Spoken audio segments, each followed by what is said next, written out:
morning. Good morning. How are you? August 19. This is the day. This is the day that we are going to be filing parole in place for spouses of U.S. citizens. Let me know in the comments. Where are you? How you feeling? What you doing? I know it's early, 9 a.m. Eastern time, 59, so pretty much 9 a.m. in 1 minute. We are live here trying to talk about parole in place. Where are you? Let me know in the comments where you are. I'm doing this live session because I want to take questions. Today is the day that after this live session, I'm going to the office, right? Because I'm doing this live at my home. So, and from my phone.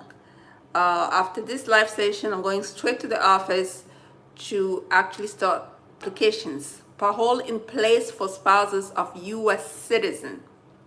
By the way, you're here. Let me know where you are, how you're feeling, what you're doing. If you have a comment, just put it in the comments. If you have a question, put it in the comment section. By the way, please like and share. Let's see. We don't have questions here. Parole in place for spouses of U.S. citizens. Qualifications. First, number one, in the U.S. without admission or inspection. Illegal entry. Entry without inspection. If you enter in the U.S. by a border without inspection and without parole, this is the opportunity to adjust status. That's the first qualification. Qualification number two is that you was married to a U.S. citizen or you were married to a U.S. citizen as of June 17, 2024. So let's say you got married earlier than June 17, 2024, that's fine. But the cutoff date again is June 17, 2024. Okay? We are taking applications. And if you got a U.S. citizen and you have a spouse, you have children, you came with children, right? And the spouse is a stepchild, is a step-parent, stepdad of those children, and you enter with those children without inspection as well, the children are qualified as well, provided that they are unmarried and under the age of 21. Okay? So that's the that's just parentheses for children. And another thing is that in order to qualify as a stepchild, the marriage, by the time you got married to your U.S. spouse, the child under the age of 18. Okay, that's what qualifies a child as stepchild. Valid marriage, the child was under the age of 18. And then the requirement, residency requirement, continuous physical presence for the last 10 years. So we're starting with June 17, 2020, 2014 to June 17, 2024. Okay? 10 years. Physical presence, continuous physical presence. There must not be a break in continuous residence. And the lastly must be admissible. Basically, no criminal record, no disqualifying criminal record, something that can pose a threat to national security. No, we don't need that.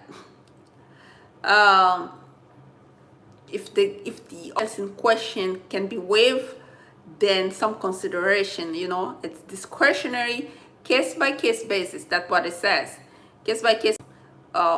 What else? Filing fees, $580. That's USCIS fees. USCIS fees. What else we have here? That will be the starting point, and it has to. The application is online. Waiver of notarials. This application has to be filed online only. They are not taking anything that is not being filed online. That's just period. If you're doing it, you have to like pretty much everybody has to open an account with USCIS, and instructions on how to open an account with USCIS. The instructions are on uscis.gov website. So that's to open your account. So this is the opportunity. It's time to do it. 500,000 people are eligible for this opportunity. That's a lot, including children and DACA applicants as well, as far as expediting the D3 waiver. I'm going to talk a little bit more about the D3 waiver maybe tomorrow, but this week I'm going to talk about it because now I'm focusing on PIP, but just know that the opportunity for DACA applicant or someone really with a college degree, a higher education, and the person has an opportunity for employment, they can be able to go outside, provided that you have to be able to get that D3 waiver granted, right? We have to assess the case because the risk of going out is always higher. So that's why it has to be assessed first prior to someone departing, okay? So that you don't trigger another bar. Especially for DACA applicants, you have the opportunity to ask for advance parole before traveling, and you will have a chance to expedite your parole or ask for urgent parole, emergency travel, when you have your interview already set, right? You can get an appointment with USCIS through InfoPass and show the need for urgent travel when you already have your U.S. Consulate appointment for the interview for a work type of visa. That way you can be safe in terms of, even if the visa does not get granted for some reasons, you have parole, you can always come back. So that's the D3 waiver. We're talking about D3 waiver and how a DACA applicant take advantage of it and ask for advance parole, cover just any type of risks that are involved in traveling outside of the United States. So we have, what else is going on here? We have questions here.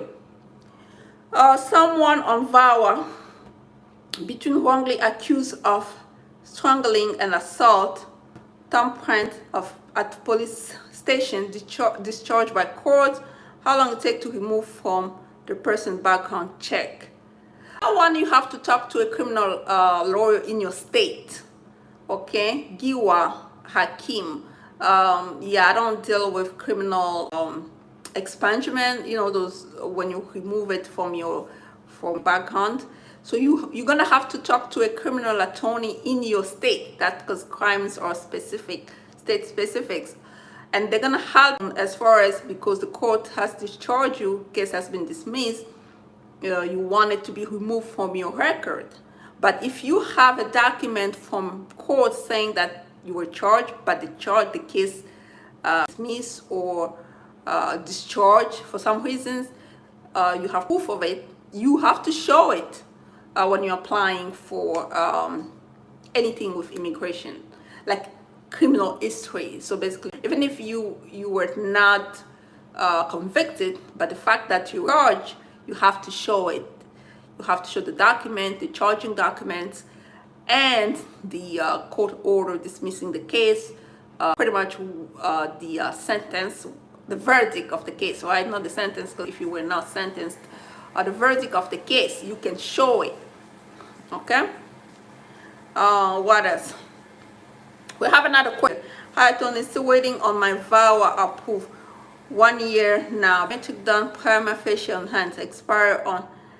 Yeah, VAWA cases are taking, like, you have to, when you go to uscis.gov, you will see that it's taking 40 months, like almost 3 years or 4 years, depending on just luck, I guess now. So Yeah, just wait. You eventually gonna get an approval if everything is in order, right?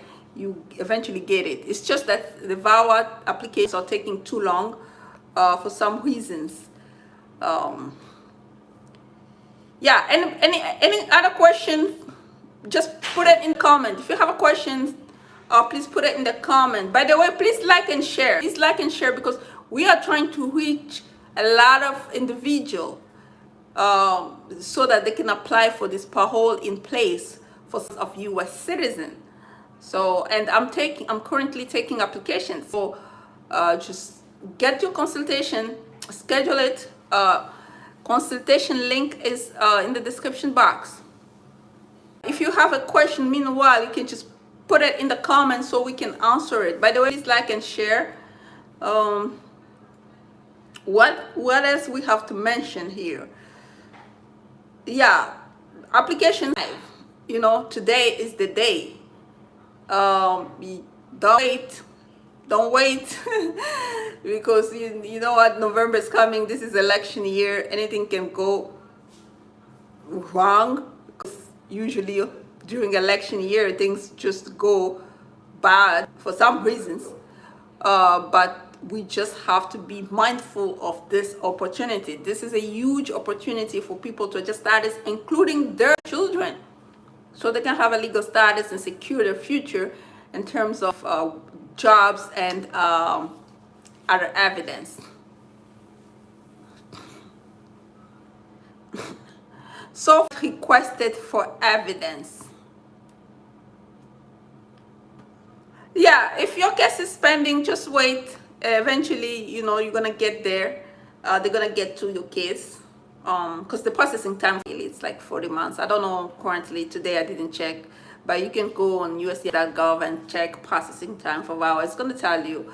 I've seen this pending for 3 years, and you know, now they're asking for request of evidence. We have to respond, but yeah, or when they have a way to expedite it, some expedite, we work with some expedited request cases that were denied and some were approved, just depending on, you know, it's case by case, discretionary measure. Yeah, if you just got here in this, please like and share. We are talking about parole in place for spouses of U.S. citizens. You know, the requirements, really, the basic requirements are pretty much straightforward. Must be here without inspection or parole. Continuous physical presence for 10 years. Valid marriage to a U.S. citizen. Cutoff date is June 17, 2024. No crime, and as a matter of discretion, USCIS can grant parole and allow some individuals to adjust status, and some who have children as well can also adjust status.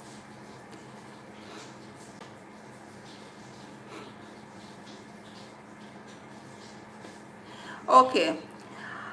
Hi, ma'am. Please, what will be the outcome? This is a question, right? What will be the outcome of a new person who got to the U.S. less than a year but was wrongly accused of a fingerprinted?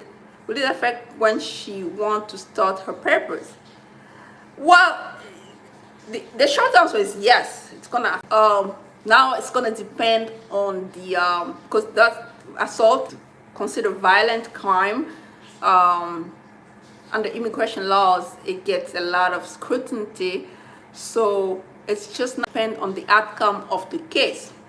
Wrongly, if the person claimed that they were wrongly accused, well, did they fight those accusations? Because you have to come with a court order from the judge, pretty much saying that, you know, the case got dismissed or not guilty. So at that point, you can show that, of course, I was accused, but that was wrongly, because the judge dismissed my case, or I was found not guilty, you see. But you have to provide the information, like you feel it, once you file your applications, because it's in the system. You cannot misrepresent anything. So I hope I answered him. Says, I just going to the I-130 only, that will take 40 months.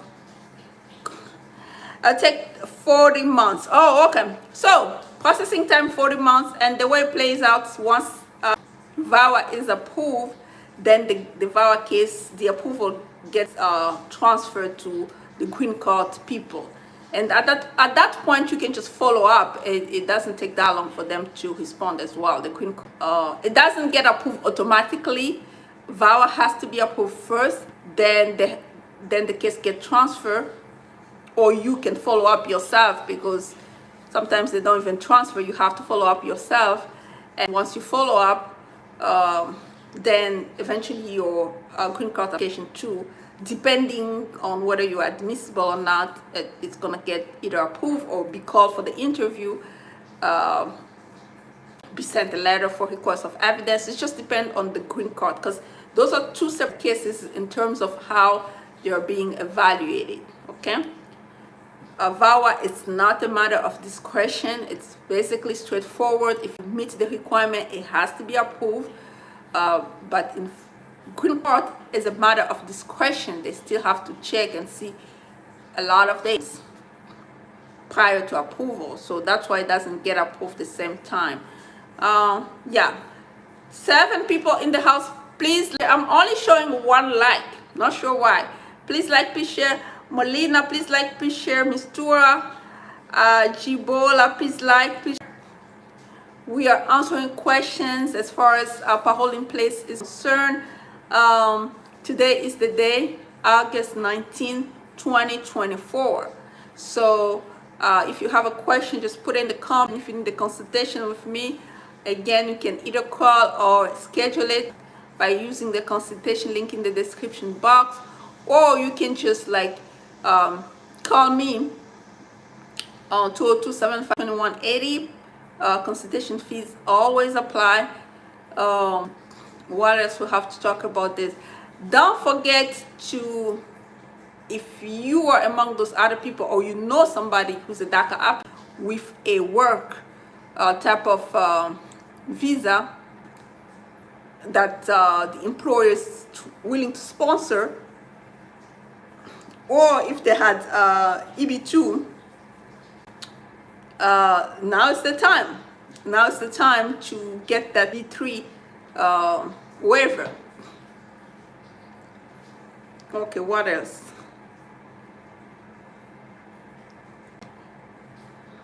Yeah, 18 minutes live.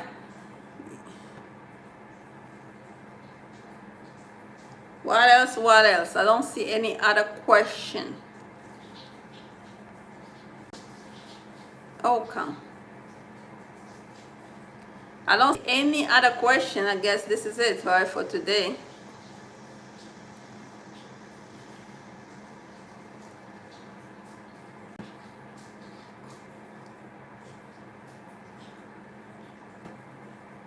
So I can get ready to go to work on cases for parole in place.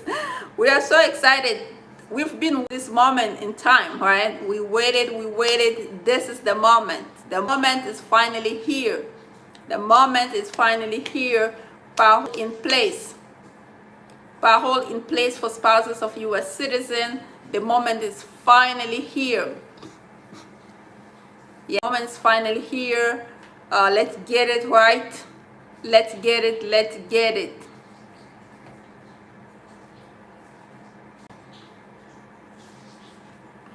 The moment is finally here. Anybody has a question? Let's see. Guess. Okay. I guess we answer all questions. Yeah, this is the moment. We're gonna do short videos and explaining parole in place. Make sure that you get it. To make sure that your opportunity, because it's available. We're gonna explain D3 visa. D3 waiver. We're gonna explain how DACA applicants can take advantage of the D3 visa waiver, how to expedite their D3 visa cases. We're going to talk about a lot of things this week, during the weekend, but at this moment, what we want you to do is share this video. Please share, please like, because we want to reach a lot of people who can take advantage of this opportunity. Just status, okay? This is election year, and this is a great opportunity for people to be in order, because you never know how this election might go. What else? I guess this is it. We got it, folks. We got it.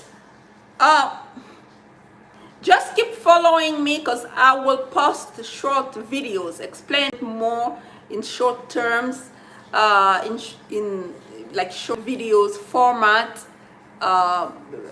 what exactly people need to do in order to get this parole granted.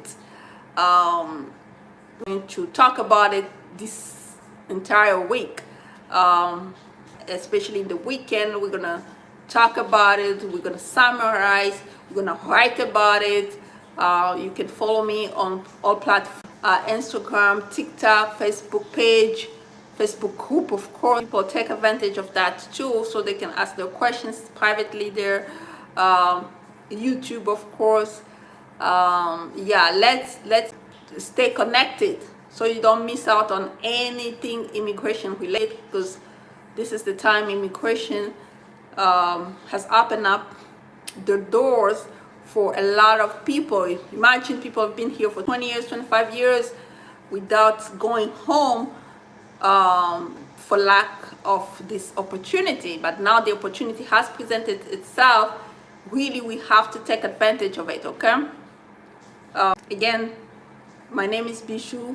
As you already know it, we are here to help out with immigration cases. Reach out to us, 202-751-2180. You can email me as well, bijoux.ngwanda@gmail.com. Thank you very much. Have a good week. The week is too long. We just got started, okay? We have all the energy to keep going this week until we get case filed. That's the goal. Thank you.